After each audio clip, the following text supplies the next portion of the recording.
The U.S. Space and Rocket Center reopens to the public this Saturday. Expect social distancing to be a priority. There will be one-directional paths through exhibits, plexiglass shields, ticketing desks, and staff are required to wear face masks. They will also limit the number of visitors and ask people to purchase timed entry tickets online.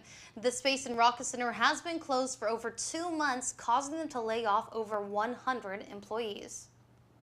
We had to look at what we had to have essentially to go forward to continue to be there for the future. And that means that even when we reopen, it will be with a much reduced staffing in place.